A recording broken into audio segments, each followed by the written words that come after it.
বুঝতে পারবেন।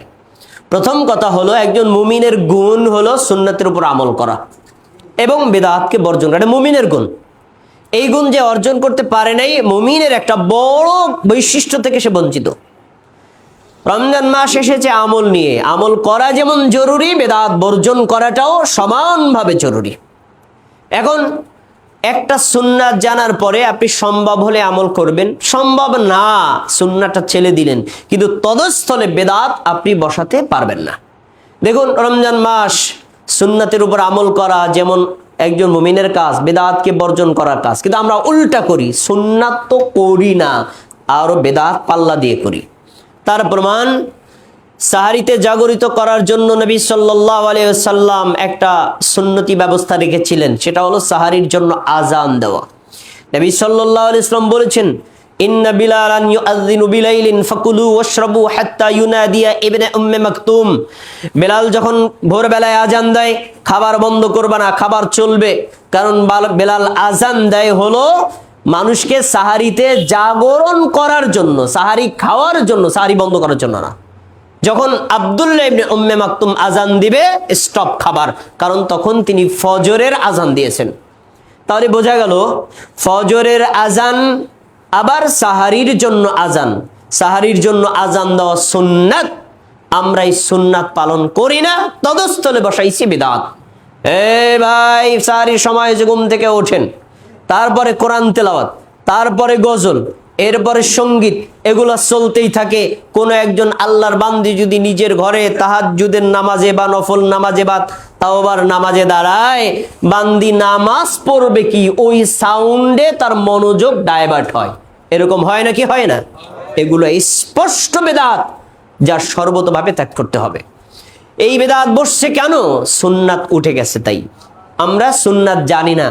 আমার জানা মতে এই দেশে নিজের নামের আগে হযরত মাওলানা মুফতি নাম আছে, কিন্তু সে জানে না সাহারির জন্য আজান দেওয়া যায়। কত জঘন্যতম কথা! আমি আজানটা দিতে পারি না, কিন্তু তদস্থলে বেদাত কেন বসাবো? এই বেদাত যদি কেউ করে, তাহলে সে রমজান মাসের ক্ষমা থেকে বঞ্চিত হবে। ভাইয়েরা আমার, আমরা সম্ভব হলে সাহারির জন্য আজান দেব, সম্ভব না, কারণ এই আজান দিলে অনেকে হয়তো ফজরে আজান মনে করে খাবার বন্ধ করে দিবে, তাই তো? এর প্রশ্নের উত্তরও আছে। যদি ফজরের আজান হয়, আজানের মধ্যে আসসালাতু খায়রুম মিনান নাওম থাকবে। যদি সাহারির জন্য আজান হয়, তাহলে আসসালাতু খায়রুম মিনান নাওম থাকবে না। এই দুইটা শব্দ দেখে কোনটা সাহারির আজান আর কোনটা ফজরের আজান মুমিনরা ইন্ডিকেট করে নেবে। তাহলে সংকোচে কেন পড়বে? সন্দেহ পড়ার কোনো সুযোগ নেই। আমরা ফজরের আজান এর আগে সাহারির আজান দিতে পারি না কেন? সাধারণ মুমিনদেরকে আমরা বুঝাইয়া পারি না, এটা আমাদের ব্যর্থতা, স্বীকার করছি। কিন্তু আমি সুন্নাত পালন করতে পারি না, সেজন্য কি বেদাত বসায় দিব? না, বেদাত করা যাবে না, বরং সুন্নাতের উপর অটল থাকতে হবে। কেন সুন্নাত এত গুরুত্বপূর্ণ তা বোঝার জন্য আমি আপনার সামনে দুইটা হাদিস দেব। আপনি যদি জ্ঞানী, বিবেকবান, বুদ্ধিমত্তা সম্পন্ন মানুষ হন, দুইটা হাদিস সুন্নাতের উপর অটল থাকার গুরুত্ব বোঝার জন্য আমার মনে হয় যথেষ্ট হবে। দেখুন, ইফতার করা সুন্নাত, ইফতার আর একজনকে করানো সুন্নাত।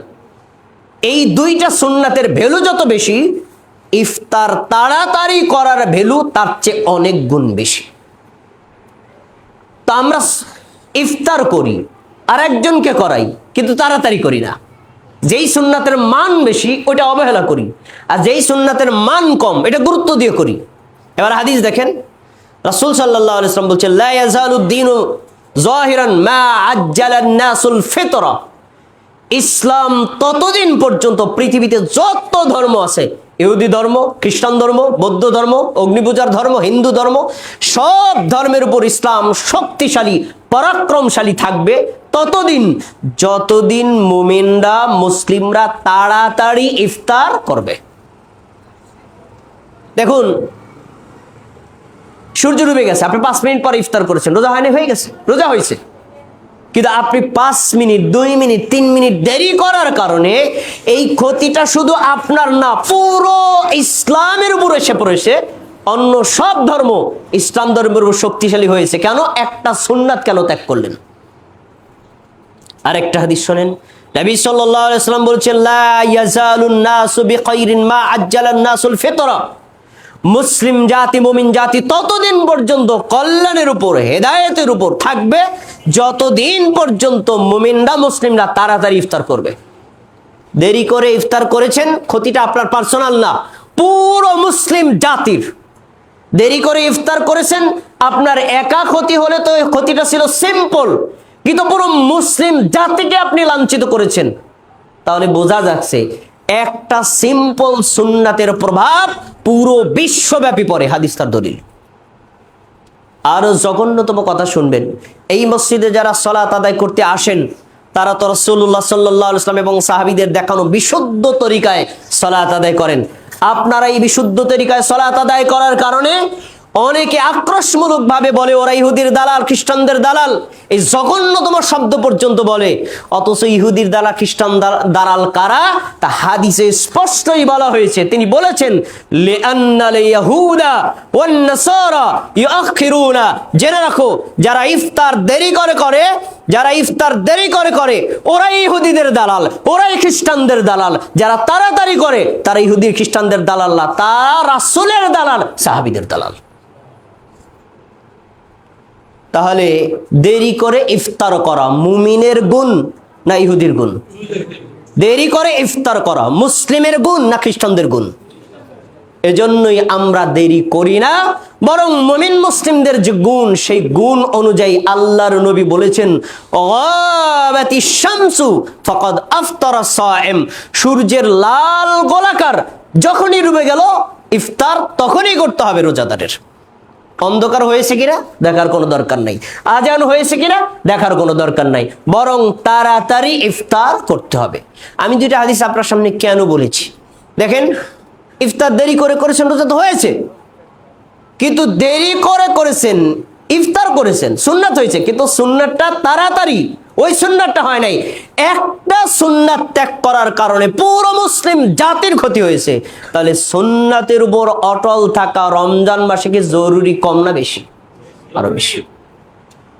এজন্যই আমরা এখানে কড়াকড়ি করি, সুন্নাতের বাইরে কোনো আমল করা যাবে না। আরেকটা হাদিস আপনাকে মনে করায় দিস, আসছে শেষ দশকের সময় আলেমরা আপনাদেরকে শোনাবেন। রমজানে যতগুলো আমল আছে তার ভিতরে একটা ফরজ আমল হলো ফিতরা দেওয়া। ফিতরা দিবেন কি দিয়ে? একজন ব্যক্তি সে দৈনন্দিন যে খাবার খায়, এই প্রধান খাবারের এক সা দেবে, যার পরিমাণ 2.5 কেজি বা 3 কেজি। আমাদের দেশের প্রধান খাবার ভাত, যার মূল হলো চাল। তাহলে আপনি যে মানের চাল খান, 2.5 কেজি বা 3 কেজি চাল দিবেন প্রতি ব্যক্তির পক্ষ থেকে। আমরা ওইটাকে ডাইভার্ট করে নিয়েছি, কনভার্ট করে নিয়েছি টাকায়, তাই তো? আচ্ছা, মুআবিয়া রাদিয়াল্লাহু তাআলা আনহু যখন খলিফা হলেন, মসজিদের মেম্বারে তিনি খুতবারত অবস্থায় সাহাবীদের সামনে বলছেন, আমি সিরিয়ায় থাকি, সিরিয়ায় গম হয়, মদিনায় গম কম হয়, মদিনায় খেজুর বেশি হয়। আমার মতামত হলো তোমরা যদি 1 সা খেজুরের পরিবর্তে অর্ধ সা গম দিয়ে আদায় করো, হয়ে যাবে। তিনি একটা যুক্তি দিচ্ছেন, যেই যুক্তির মাধ্যমে খাবারকে অর্ধেক করছেন এবং খাবার অন্য খাবার দিয়ে দিতে বলছেন। তখনই আবু সাঈদ খুদরি রাদিয়াল্লাহু তাআলা আনহু বলছেন, তার মন্তব্য আমি আরবি এবার বলছি, ফালা আসালু উখরিজুহু কামা কুনতু আখরুজুহু আবাদান মা ইশতু।